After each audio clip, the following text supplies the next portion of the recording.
This sunburst diagram is used for description wording analysis. The first ring is the first word category in the description, for example, height, size, and all those showed on that legend. This then shows the words progressing in the sentence, for example, hype, then type as the second word, or location, and following the sentence structure. And then the probabilities as well. You're then able to filter on the top right by the different boroughs of New York. So if you go on Manhattan, you can see how the sentence structure changes. Hype still remains very, very important, but you can also see brand becomes very important at 8.53%, which is very unique to Manhattan. And then you can see again the probabilities. Again, you can see the monthly reviews, which are a proxy for usage, and see how the word changes for this. You can see that brand shrinks to 3%, which is meaning it's less important. This dashboard can be used for neighborhood analysis by Airbnb or investors. The average price of the neighborhood is represented by the darkness of the green, the number of listings in the neighborhood by the size, with a reference map showing the median house price across the zip codes and the square dots for where train lines are. If we select one dot, it'll show us how the room types change and how the average reviews per month change for that specific neighborhood. We can also filter by room type that shows how the prices change and the number of rooms in each neighborhood.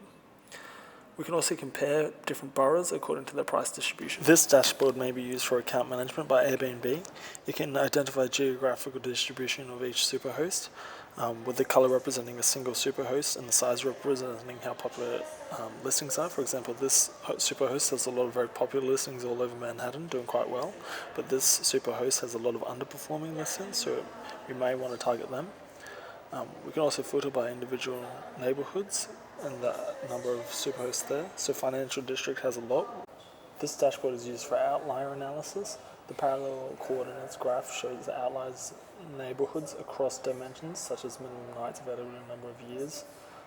At the most upper part of the graph, you can see the outlier neighborhoods as compared to the bottom, which has most average neighborhoods. As a default, it shows all the neighborhoods in the MIC, but we can filter it out to just say Manhattan.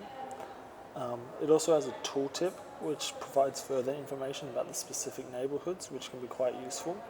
By clicking on a specific data point, it automatically filters out the scatter plots below that are separated by different dimensions at the bottom of the specific neighborhood, in this case Manhattan. The darker the color grade, the more of an outlier it is compared to the rest of the neighborhoods. The question that the next visualization is trying to answer is what neighborhoods yield similar levels of Airbnb prices and are thus closely linked in the network. This question may be of interest to real estate investors to find opportunities or Airbnb customers looking for alternative neighborhoods that are also in their price range. Therefore, we constructed this undirected network graph using the Fruchtman-Rheingold layout. The weighted edges in this network represent the most similar prices between neighborhoods. The font size indicates the number of listings, the node size indicates the price, and the color is the borough of New York.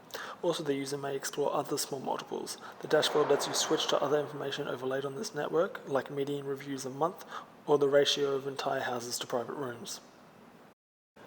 Looking further at the central graph, we can discover some interesting patterns.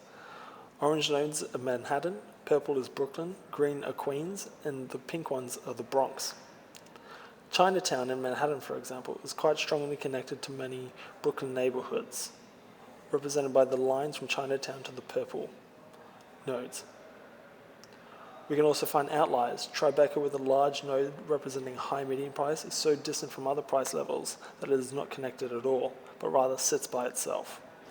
Also, Manhattan neighborhoods are quite strongly clustered, with some exceptions and connections to Brooklyn. Brushing, zoom, as well as additional filters and network diagnosis give the user flexibility to explore the network further.